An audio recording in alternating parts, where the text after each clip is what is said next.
talk about a car, some personalities come to your mind. It may match with the car or may not, but most cases it really matters and it really matches. For me, some personality like the professionals, like the doctors, auditors, engineers, and when I relate them, one car which comes to my mind is Honda CR-V. It has been considered as an urban commute for most of the professionals, and they keep that car as a class for their identity. And when I tried to find out the reason, I got shortlisted to two things, which is the absence of diesel and absence of 7-seat. CR-V is one of the most popular Honda model, and it is the most popular SUV variant.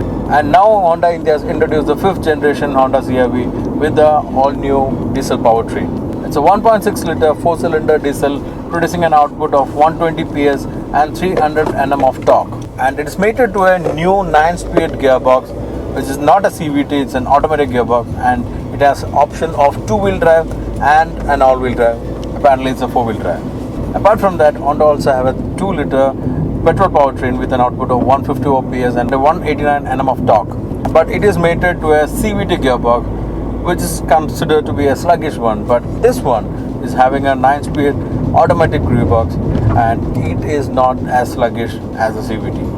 When we talk about the powertrain, we've been experiencing both the powertrains from the morning. The petrol was more refined and it's more linear powered, and CVT, it gives a very laid back kind of a performance, and it is mostly considered as an urban gearbox rather than for highway.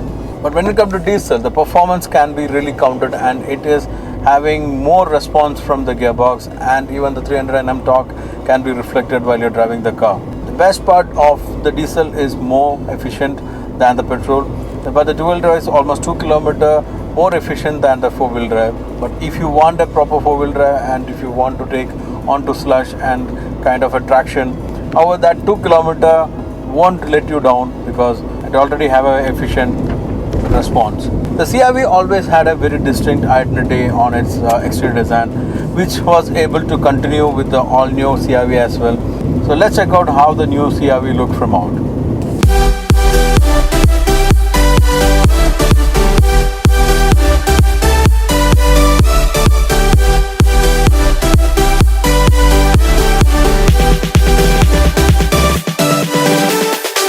Honda has always tried to retain a different identity for CR-V, and it's been retained in this 5th generation also. The character of CR-V is very much reflected on this design. It looks very decent, it's upmarket, and it's got some urban element also. With this new generation, Honda has indulged some international design cues which we have seen in the global model like the Accord and Civic. So that chrome portion is a fascia element of new Honda models which we've seen even in the image has been retained, and this has been continued to the headlight, which is a sleeker headlight and have a LED daytime running light running over here.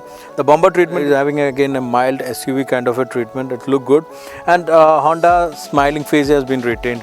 Coming onto the side profile, it's been dominated with two huge wheel arch which give a masculine feel, and the lines are very straight, and the greenhouse also look very different. It's got a sleeker treatment to the rear, and it's a huge one, and the new roof rail also is an indulged one, look more upmarket, more premium. The lines are also mild one, it look very attractive. Some chrome element as giving me one of the dynamic line. And the most attractive element towards the rear is the tail light treatment, which is again running onto side profile, look attractive. There's a small hip formation, and coming onto the rear has been always different with a different kind of a treatment, which is on the tail light has been given a treatment which we've seen in some premium model like the Volvo XC60, and there's a L shape which has been running to the boot lid. There's a chrome treatment, and the registration plate has been lower end of the boot. A bumper is also given a similar treatment which you have seen in the front. So both ways the Honda is giving that SUV and decent kind of language for this car, which has been retained and been successful to continue the same with the new CR-V. The new CR-V comes with 3 rows of seat, and even if the third row is up, there is around 100 liter of boot space available. There is some utility element over here, which is like this tray. It can be adjusted if you have some perishable items, or if you want to keep more items. This tray can carry a load up to 100 kgs. So that's one attractive element. After that, if you want more space in the boot, you can just fold this third row seat, and you'll get around 300 liters of boot space. One thing is that for the four-wheel drive, you're losing some amount of space because of the rear transmission which is coming up in the rear axle. So it's eating up a little portion of the boot space. And if you want more space, you can just fold down the second row and you'll get around 1000 liters of boot space.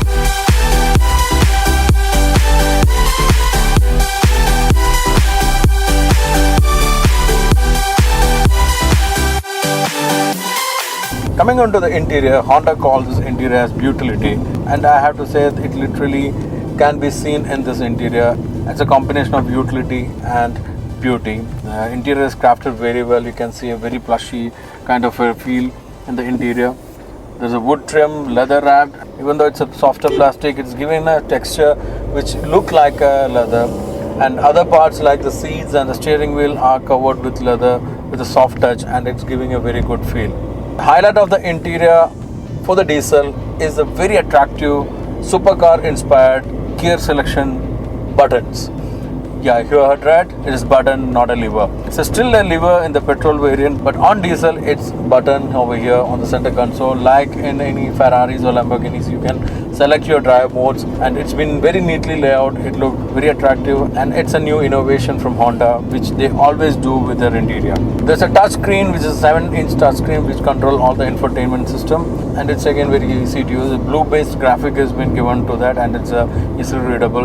Instrument console again has a TFT screen, which again gives a very progressive kind of feel. Steering is crafted well at optimum size. Everything is on the hand reach. You can see a lot of Honda touch on the controls, which we have seen in other Honda model, but it's given more refinement in this new CR-V. The dash is very neatly laid out. There is enough support for your hands and elbows for a long drive, and there is a lot of storage facility available in means of cup holders, and there are adjustable trays which again can be removed also to give more space. The seat is also well crafted. The driver's seat can be adjustable electrically, but the passenger seat has to be adjusted manually. The rear seat also can be adjusted, both recline and the movements. And the best part is that now CR-V come with a third row of a seat, and it's good enough for 2 kids. However, when you are not using it, you can fold it down to get around 300 liter of boot space, and if you fold the second row, you'll get around 1000 plus liter of boot space. However, there is a difference in the boot space of both two-wheel drive and four-wheel drive. You know, the differential in the rear is eating up a little more space on the boot, but it's not affected on the sitting arrangements, so you don't have to bother about that. On front, it's a McPherson stud, and in rear it is a torsion beam.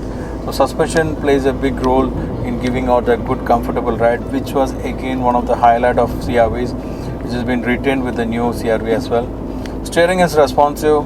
It's softer when you are slow, but it's giving out confidence when you're doing hard drive. So there's no space for complaint there. I really like the size of the side view mirror. It gives that proper SUV kind of feel. You can really get the touch of that exterior design element. The tail light pops up and show you that you're driving a CR-V, which is again a differently designed car from the crowd. One cool feature of the new CR-V is the extra cam mirror, which pops up in the center screen with the help of the camera on the left side view mirror to support us to give more view to left hand mirror while we are taking a curve. It's a safe and a cool feature. There's a huge panoramic roof available, and I'm not opening up because it's tremendously hot out in this Rajasthan climate. Honda has fitted the CR-V standard with 2 airbags and a lot of other passive and safety features which make us feel cocooned in this car. So what we are doing now is the first drive of the all new CR-V. We are yet to know the price, but I think it will be around 30 to 35 lakh range. And if it's priced well, I think Honda can expand this segment, which is a very promising segment for those who are upgrading from the normal and compact SUVs. So looking forward and keeping the finger crossed for a attractive price, and Honda is planning to launch this car somewhere around mid of October during the festival season.